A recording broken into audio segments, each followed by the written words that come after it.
Everyone, তোমাদের সবাইকে আমার নতুন ব্লগে সুস্বাগতম। আশা করি তোমরা সবাই খুব ভালো আছো, আমিও খুব ভালো আছি। আজকের দিনটা কিন্তু আমার জন্য খুব এক্সাইটেড। কেন দাঁড়াও বলছি, তোমাদের মনে আছে কয়েকদিন আগে আমার একটা ফ্রেন্ডকে আইব্রো ভাত খাওয়ানো হলো? হ্যাঁ, ওর আজকে মেহেন্দি। দেখতে দেখতে কীভাবে দিনগুলো তাড়াতাড়ি করে পার হয়ে যাচ্ছিলো বলো। আর এখন আমি পরবো হচ্ছে নেল পালিশ।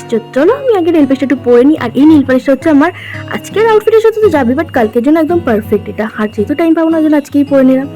আর উপরে চলে এসেছি, দেখো কি গরম উপরে ঘরটা। এখন 3:30 বাজে, পুরো রোদ ঢুকে একদম আগুনের গোলার মতন হয়ে আছে। তোমাদের কার কার ঘরের অবস্থা এরকম আমাকে জানিও। বাপরে বাপ। চলো এনিওয়ে রেডি হয়ে নি, তারপর দেখা হচ্ছে। এই দেখো আমি রেডি হয়ে এখন বেরিয়ে পড়েছি। কেমন লাগছে আমি জানি। আর এই দেখো ওর গিফটটা নিয়ে নিয়েছি। না, ইউজটা থেকে কিছু নিইনি ওর জন্য, বাট আমার কাছে এক্সট্রা কোনো ব্যাগ ছিল না বলে আমাকে ওই ব্যাগেই নিতে হয়েছে। আর আমাকে তোমরা জানিও কেমন লাগছে, কিন্তু অবশ্যই যা গরম। এদিকে ভ্যানে উঠে গেছি, দেখো স্টেশনে চলে এসেছে। স্টেশনে এসে দেখি এরা আমার জন্য দাঁড়িয়েই আছে। তো আমরা অটো করে ওর বাড়ির সামনে একদম নেমেছি। আর ওর বাড়িটা কি সুন্দর করে সাজিয়েছিল, জাস্ট দেখো তোমরা। বিয়ে বাড়ি হলে একদম বাড়িতে একটা অন্যরকম পরিবেশ তৈরি হয়ে যায়।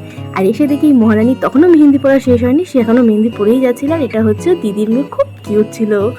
আর আমরা তো গরম থেকে এসে একদম হাঁপিয়ে গেছিলাম। ও বলছে আমাকে প্লিজ ভিডিওতে নিস না এইভাবে, কিন্তু আমি তো শোনার পাত্রী নাই। আর এরা দুজন হচ্ছে ওর স্টুডেন্ট। আমরা এখানে সবাই মিলে বসে গল্প করছিলাম। আর একে দেখো মাঝখানে ও কীভাবে হেসে উঠেছে। আর এখানে সহেলিয়ার পুজো দীপাকে একটু রেডি করে নিয়েছিল, তার মাঝখানে আমি একটু মেহেন্দি করে নিয়েছিলাম। আমি ওর ওখানে গিয়ে মেহেন্দি পরব বলেছিলাম।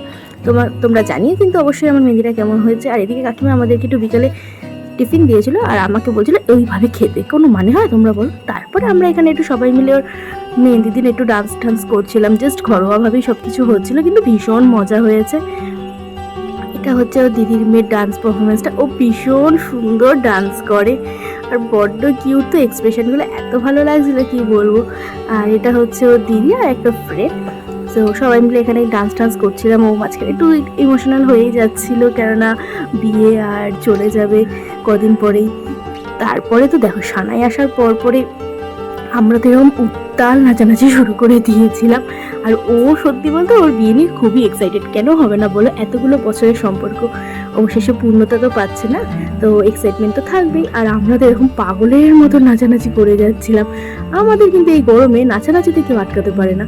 আর এদিকে কাকিমা আমাদেরকে ডেকে ডেকে খাওয়ানোর জন্য নিয়ে চলে এসেছে। আর এদিকে এসেও দেখো এদের আর নাচ শেষ হচ্ছে না। পূজা আর দীপা তো পুরো পাগলের মতো নিচে যাচ্ছে। কাকিমা খাওয়ার দিয়ে দিয়েছে, আমাদের অলমোস্ট খাওয়া শেষ হয়ে গেছে, তাও বসে বসে এরকম নাচ করেই যাচ্ছে।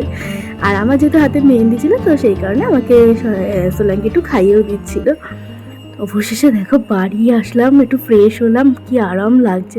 আর দেখো এইটুকু টাইমে রেখে কত সুন্দর আমার হাতে মেহেন্দির কালারটা চলে এসেছে। ডিজাইনটাও কিন্তু আমার বেশ পছন্দ হয়েছে। তো আজকে চলো বাই বাই, নেক্সট ব্লগে খুব তাড়াতাড়ি দেখা হচ্ছে।